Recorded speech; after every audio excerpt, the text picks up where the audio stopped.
Votre invité à présent dans la grande interview en direct sur Boursorama, c'est François Merrill, le président de la CFE-CGC. Bonjour. Bonjour. Merci d'être avec nous sur Boursorama. On a Bruno Le Maire, ministre de l'économie, qui a ouvert la porte hier, après quelques revirements, à une transformation des titres restaurants, les tickets resto, en titres repas, et ce de manière pérenne, pour ou contre. Sachant que déjà aujourd'hui, moins d'un ticket resto sur deux est dépensé dans un restaurant. Alors, pour ou contre? Moi, je dis qu'il y a débat. J'ai personnellement pas trop d'avis. J'ai personnellement pas trop d'avis, mais j'ai par contre une fédération, la fédération Innova, CFE-CGC, dans mon organisation, qui représente la restauration. Qui, eux, sont contre, évidemment. Ils ne sont pas trop favorables parce que forcément, ils ont dû constater la baisse de fréquentation de la restauration collective au moment du Covid. Ils en ont vu les conséquences sociales, les conséquences économiques. Ce sont des métiers très très difficiles, des métiers dans lesquels il y a une pression très forte, beaucoup de travail. Et le ticket restaurant, dont on dit que c'est une invention française, c'est le ticket restaurant. Voilà, c'est pas le ticket baguette, c'est pas le ticket. Donc vous êtes plutôt contre, il faut le dire comme ça. Je pense qu'il y a eu une initiative conjoncturelle probablement nécessaire à un moment où la fréquentation des restaurants était interdite en fait pendant le Covid. Ouais. Je ne vois pas de justification à pérenniser ce dispositif-là dès l'instant qu'on est sorti de ces conditions-là. Je trouve que c'est dangereux. On transforme finalement le ticket restaurant en une prime supplémentaire. Il y a la prime pétrole, la prime rentrée, etc. Et ça devient une prime d'alimentation. Et donc on dévoie un petit peu la vocation du ticket restaurant. Je pense que pour le coup, on a un vrai problème et qu'il n'y a pas eu, là encore, de consultation suffisante de tous les acteurs. En tout cas, moi, c'est ce qui me remonte. Et du coup, c'est ce que je pense. Donc vous êtes plutôt défavorable à ce que le ticket resto serve à faire ses courses, pardon pour le dire. Oui, tout à fait. En tout cas, je dis qu'on n'a pas suffisamment examiné toutes les conséquences dans la pérennisation de ce dispositif-là. Il faut savoir quand même que dans la restauration collective, mine de rien, la plupart des sociétés ont fait beaucoup d'efforts pour travailler sur des produits frais, etc., pour faire que la restauration collective, dans tout ce qu'elle représente finalement dans la société, évolue en même temps que la société. Et là, on leur tire un petit peu un coup de pied dans les jambes, quoi. Voilà. Après, le débat continue, mais j'aimerais pour le coup que pour que le débat continue, au moins qu'on l'initie, ce qui n'est pas le cas. Bon, on parle des chômeurs, il y en a plus, 64 000 chômeurs de plus au troisième trimestre, taux de chômage qui remonte à 7,4%, chiffre de l'INSEE. C'est quoi? C'est une pause dans la baisse du chômage ou c'est un vrai retournement? Lié du SOP, du travail, espère évidemment, sous ces mots, que ce soit ponctuel. Vous ne savez pas? Non, mais si, moi je vais vous dire. Là, on parle de 64 000 emplois, toujours, là encore, il faudrait dire... 64 000 chômeurs, donc non, pas de moins. Il faudrait dire quelle catégorie, à quel moment, quel endroit, etc., quelle typologie. On parle du halo du chômage. Le halo du chômage, c'est 5 millions de personnes. Voir si on y intègre toutes les catégories les plus éloignées. Expliquez le halo, c'est ceux qui souhaitent travailler. C'est ceux qui ne sont pas comptabilisés en fait, c'est ceux qui ne sont pas indemnisés, c'est ceux qui pourraient travailler et qui finalement ne travaillent pas. C'est ça le halo du chômage en France, c'est 5 millions de personnes. Donc là, on a une variation de 64 000 sur 5 millions, c'est vraiment l'épaisseur du trait. Moi, je ne crois pas nécessaire d'accumuler les commentaires sur ce truc-là. Je crois qu'un des problèmes justement... Donc la tendance de baisse, quand on a comme une tendance à la baisse du taux de chômage depuis plus de 2 ans, est-ce que cette tendance-là est remise en cause? Je la salue cette tendance, mais moi, je me méfie beaucoup de nos chers hommes et femmes politiques qui font du commentaire dans l'instant d'un petit chiffre qui ne dit rien finalement de la problématique globale. Ce que l'on sait par contre, c'est qu'on a quand même une année 2023 très très difficile. Et là, pour le coup, il y a des indicateurs objectifs qui le montrent. C'est l'augmentation de 65% du nombre de défaillances de petites entreprises. Et l'année 2024 qui s'annonce n'est pas forcément meilleure. Moi, j'entendais tout à l'heure, vous annonciez, pas vous, mais sur votre antenne, le résultat du CAC 40. Le CAC 40, au-dessus de 7000, super, mais ça ne dit rien de l'activité économique réelle. Bien sûr, ce sont les 40 plus grandes entreprises françaises qui, à 80%, font leur chiffre d'affaires et leurs profits en dehors de France. Et qui, par ailleurs, mettent sous pression la chaîne de valeur, captent les marges, etc. Donc, ça ne dit pas tout de l'économie. Il faut s'intéresser à l'ensemble du territoire économique et il y a quand même de grandes difficultés. Et ces difficultés, on le sait, elles sont liées au fait que différents secteurs économiques ont anticipé la reprise d'après Covid et donc ils ont d'une certaine façon un peu surestimé l'activité. dans l'industrie, ils ont surstocké, etc. Ils ont accepté des hausses de prix qu'ils n'auraient pas acceptées en temps normal. L'inflation, c'est aussi ça. Ce sont des hausses de prix que la chaîne de valeur accepte au motif notamment de l'élévation des coûts de l'énergie. Mais qu'est-ce qui se passe au bout de 4 mois, de 6 mois, d'1 an? Les entreprises, elles se disent, bon, j'ai pris les hausses de prix, mais finalement, mon produit, moi, je ne le vends pas beaucoup plus cher. J'ai stocké, maintenant, je vais déstocker. Et donc, tout ça contribue à ralentir, en fait, le système économique. Et ce ralentissement ne va pas s'arrêter. Nous, on a des indicateurs assez précis qui nous viennent de l'industrie. Souvent, l'industrie, c'est quand même quelque chose qui est assez signifiant finalement, et qui nous disent, on ne voit pas le redémarrage au premier semestre quand même. Alors après, l'indicateur de chômage, pour le coup, de la remontée du taux de chômage. Légère remontée. C'est aussi un indicateur qui nous dit que certaines entreprises qui avaient prévu de recruter, finalement on ne recrute pas, commencent à se calmer un peu en disant on ne va pas trop anticiper sur le programme de charge de 2024. Tout ça, c'est complexe, mais c'est aussi la complexité de l'économie. On a eu les premières destructions de postes au global là, ces derniers mois, après plusieurs années, encore une fois, de création d'emplois assez massive en France. Encore une fois, est-ce qu'on ouvre un nouveau chapitre? Bon, moi je souhaite toujours, bien entendu, que le développement économique continue en tirant l'économie vers le haut. Là encore, votre question ouvre plein de débats, notamment sur le taux de chômage et le taux d'emploi. Il faut voir quel est l'impact du développement massif de l'apprentissage, qui, dans beaucoup de secteurs, et notamment s'agissant des profils d'étudiants du supérieur, a conduit à remplacer les stages par des apprentis. La vérité, c'est ça. C'est que vraiment, c'est ça? Évidemment que c'est ça. Et c'est un coût énorme, c'est un coût colossal. Il faut savoir que le programme d'apprentissage du gouvernement, qui pose quand même beaucoup de questions en termes de rentabilité, pour le coup, et d'efficacité. C'était un grand succès. Au-delà de son coût, ça a été un grand succès. Ce qui a un succès, c'est le nombre. 1 million, super. Wow. Et qu'est-ce que ça change, en fait? Qu'est-ce que ça change? Là où un étudiant de BTS, de DUT ou de licence professionnelle, avant, il faisait des stages en entreprise. Maintenant, il est apprenti. C'est le même, il fait la même chose, mais on lui a collé une étiquette apprenti et on donne 6 000 € à l'entreprise. C'est pas 8 000. Moi, je dis, il y a un problème. C'est 8 000 ou 6 000? Alors, il y a eu une variation suivant les profils. Il y a eu, pour l'année dernière, c'était 6 000 € pour tout le monde, quel que soit le profil. Et ça va probablement encore évoluer. Mais moi, si vous voulez, là encore, tout ça, c'est de l'argent public. Le programme apprentissage, c'est 21 milliards par an. 21 milliards par an. Vous savez que le calcul de l'argent nécessaire à investir par an pour faire la transition écologique en France, aujourd'hui, c'est estimé à 35 milliards par an. Pour la partie publique. 35 milliards par an. Ça génère des emplois. Mais le gouvernement, finalement, il ne se donne jamais la possibilité de choisir, finalement, de prendre des options politiques. C'est aussi un emploi, je veux dire, c'est le début de l'emploi. C'est le début de l'emploi. Moi, j'aimerais bien que ce soit l'emploi à terme. Là encore, l'économie, ça se tire vers le haut, c'est les investissements massifs dans la recherche, dans les qualifications. Et les apprentis, après, ils restent en emploi, c'est ça la question, après? C'est la question. Pourquoi on a boosté l'apprentissage? Parce que, historiquement, il est connu que les jeunes qui sortent des programmes d'apprentissage ont un taux d'insertion dans le monde du travail supérieur à la moyenne. Mais en multipliant le nombre par 2, 2,5, est-ce qu'on va avoir le même résultat in fine? Il faut faire la mesure de l'impact. Le problème des politiques publiques aujourd'hui, c'est qu'on n'en fait jamais la mesure en termes d'impact. C'est pas comme ça qu'on travaille dans les entreprises, vous savez. Nous, quand on prend des décisions d'investissement dans les entreprises, qu'on soit dans la banque, l'assurance ou l'industrie, on a des chefs et les chefs, ils disent bon, tu vas investir telle somme, mais démontre-moi comment tu calcules que cet investissement sera rentable, qu'est-ce que tu mets en place, quels indicateurs tu mets en place pour avoir la preuve que tu as bien fait de le faire. Les politiques publiques, on ne le fait jamais. Voilà. On a Bruno Le Maire, qui est par ailleurs très sympathique, mais qui passe à la télévision, qui dit, voilà, j'ai fait 1 million d'apprentis, c'est super. Ben non, c'est pas super en fait. Il faut qu'il nous démontre que ce plan-là a eu un impact positif sur l'évolution des compétences, sur le développement de l'économie vers le haut, etc. Par contre, quand moi je viens lui dire, en France, on a 2,2% du PIB en recherche, là où l'Allemagne a 3,5% et la Corée du Sud 4,5%. Là, par contre, les moyens. Ah oui, c'est vrai, c'est un problème, mais personne ne fait jamais rien pour le régler. Bon, et donc, ces 5% de taux de chômage visés par le plein emploi en 2027, visés par le gouvernement, ça reste toujours un objectif d'actualité crédible ou on vit un retournement conjoncturel qui fait que ça va être difficile? Moi, je pense que ça doit être un objectif pour tout le monde. Pour le coup.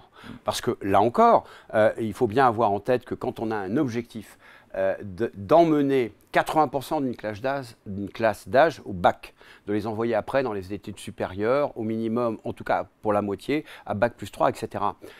ça nécessite d'avoir en face des emplois de qualité et de compétences équivalentes, et donc de rémunération équivalente. Donc c'est un projet global finalement, de tirer l'économie vers le haut, vers des emplois qualifiés. On ne peut pas en même temps qualifier des gens dans les études initiales et ne pas leur proposer en face des emplois qualifiés. Et donc il faut avoir une vision globale positive du développement de l'économie. Et moi, ce que je prétends, c'est que là où on partage cet objectif de 5%, mettons qu'on le partage, nous n'avons pas la même méthode, nous n'avons pas la même analyse des moyens qu'il faut mettre en œuvre pour justement atteindre cet objectif. Le gouvernement, lui, tire l'économie vers le bas, il subventionne la déqualification. Nous pensons à la CFE-CGC qu'il faut faire l'inverse. En quoi il subventionne la déqualification? Eh bien, par exemple, en mettant plus de 215 milliards d'euros vis-à-vis des entreprises, ce qui est très bien. Moi, je suis toujours, je l'ai dit chez vous, je suis pour qu'on aide les entreprises à se développer, mais les déductions fiscales et socio-fiscales qui sont ciblées sur les emplois déqualifiés, hein, c'est-à-dire entre 1 et 1,6 SMIC, ça n'est pas une bonne chose. La trappe à bas salaire, ça n'est pas une bonne chose. Enfin, si vous augmentez les cotisations sur les bas salaires, vous détruisez de l'emploi, c'est ce qu'on nous apprend, non? C'est ce qu'on vous apprend, mais peut-être que c'est pas bon. C'est tout. Moi, je remets ça en question. Il y a d'autres théories économiques. Ça a été prouvé par beaucoup d'économistes. Mais absolument pas. Alors là, je suis en total désaccord. Et d'ailleurs, je vous propose de prolonger l'émission jusqu'à 13h30. Au minimum. Au minimum. Mais ce débat-là n'a jamais lieu. Or, en fait, moi, qu'est-ce que je vais vous dire? Moi qui ai fait des études scientifiques, mais qu'on enseigne les mathématiques et la thermodynamique ou la physique quantique à Montpellier, à Paris ou à Toulouse, c'est la même matière qu'on enseigne. Malheureusement, l'économie, c'est pas le cas. Si vous faites vos études d'économie un 3e cycle à Montpellier, vous n'avez pas les mêmes théorèmes, les mêmes enseignements et les mêmes conclusions. La matière est controversée, tout le monde le sait. Il y a des livres qui sortent, moi je les lis, c'est pas mon domaine d'expertise. Il y a quand même beaucoup de livres bien documentés, Pierre Cahuc ou d'autres, qui expliquent que, évidemment, quand il y a des allègements de charges sur les bas salaires, ça favorise l'emploi. Et Pierre Cahuc, il dit bien ce qu'il veut, il ne le démontre pas. Et moi, j'ai d'autres sources qui nous indiquent que, en fait, tout ça mérite un débat, mérite des expérimentations, une autre vision. Je pense que dans un pays comme... Vous avez parlé tout à l'heure de Madagascar, mais quel est le destin de la France? Ce pays qui a vu son effort de recherche passer de 4% du PIB à 2,2% du PIB. Aujourd'hui, un directeur de recherche au CNRS, il passe 85% de son temps à chercher des financements, à remplir des papiers. Au lieu d'écrire des publications, au lieu de travailler avec des chercheurs, il est là, il remplit des papiers, et il y a toujours quelqu'un dans l'administration pour lui taper sur la tête en lui disant la page 1243 du formulaire 22 bis n'a pas été correctement remplie. La bureaucratie à la française. Mais c'est une catastrophe. Et tout le monde est d'accord et personne ne fait rien. Alors moi je dis quand même, il faudrait peut-être hiérarchiser les problèmes. Dans les choses qui sont faites, peut-être pas bien, il y a ce nouveau projet de loi pour le plein emploi qui a été voté, adopté cette semaine par le Parlement, avec à la clé une nouvelle entité appelée France Travail. Je suis un peu perdu là, expliquez-moi, c'est quoi France Travail? À quoi ça va servir? C'est un machin comme France Compétences, c'est un truc typique de notre gouvernement, c'est une machine à fabriquer des déficits en fait. Hein. Partout où les partenaires sociaux avaient en charge les dispositifs, l'État s'en mêle. Non mais concrètement, ça sert à quoi France Travail? Moi, j'ai des doutes sur l'efficacité du dispositif. Mais ça sert à quoi? C'est un moyen par lequel le gouvernement, l'État, la haute fonction publique et le gouvernement, c'est un peu les mêmes choses finalement, hein, va petit à petit... L'État, les régions aussi expulser les partenaires sociaux du territoire sur lequel ils opèrent depuis des dizaines d'années, avec finalement un résultat qui est évidemment discutable, mais qui est plutôt un bon résultat. Voilà. Et l'État dit, mais moi je vais faire mieux que vous, donc vous me donnez tout, l'argent, le reste, les cotisations, et moi je vais m'en débrouiller. On a vu ce que ça donne au niveau de France Compétences. C'est en fait... je suis largué, pardon, France Compétences, explique. Alors, c'est le dispositif qui a été créé il y a quelques années, je ne sais pas, peut-être il y a 5 ans, par lequel l'État a repris la main sur toute la formation professionnelle. L'histoire, vous la connaissez, à chaque élection présidentielle, le président fait campagne en disant la formation professionnelle, ça coûte cher et ça n'est pas efficace, je vais faire ma réforme. Donc depuis une vingtaine d'années, tous les 5 ans, on a une réforme. Ils l'ont toute faite, la réforme, avec à chaque fois un résultat toujours un peu dégradé, parce qu'évidemment, l'État s'en mêle un peu plus. Et d'une certaine façon, Emmanuel Macron, il a fini le travail. C'est-à-dire, il a mis en place France Compétences, il a dit, écoutez, maintenant, allez jouer aux billes, vous les partenaires sociaux, moi je sais faire, j'ai Bercy, voilà, hein, j'ai les grands idéologues autour de moi dans les cabinets, et on va régler le problème. Le résultat, c'est France Compétences, une dette qui, je crois, est de 3,4 milliards l'année dernière, dont on prévoit qu'elle sera de 7 milliards. C'est ça. Si vous voulez, tous les machins mis en place par idéologie par l'État, ce sont des machines à fabriquer des déficits. France Compétences, c'est un dispositif par lequel, finalement, l'État dit, mais moi, je rassemble tout le monde, Pôle emploi, les dispositifs régionaux, je fais une grande machine avec une seule personne qui va décider et qui veut... Une espèce d'entreprise, finalement. Unique pour le chômeur, c'est comme une bonne chose, hein? Non, ça n'est pas une bonne chose, et je vais vous le démontrer démontré. Avant, il y avait 2 dispositifs pour le chômeur, l'ANPE qui l'aidait à retrouver un travail et les ACEDIC qui lui versaient un revenu pendant le chômage. C'est 2 métiers différents. C'est 2 métiers différents.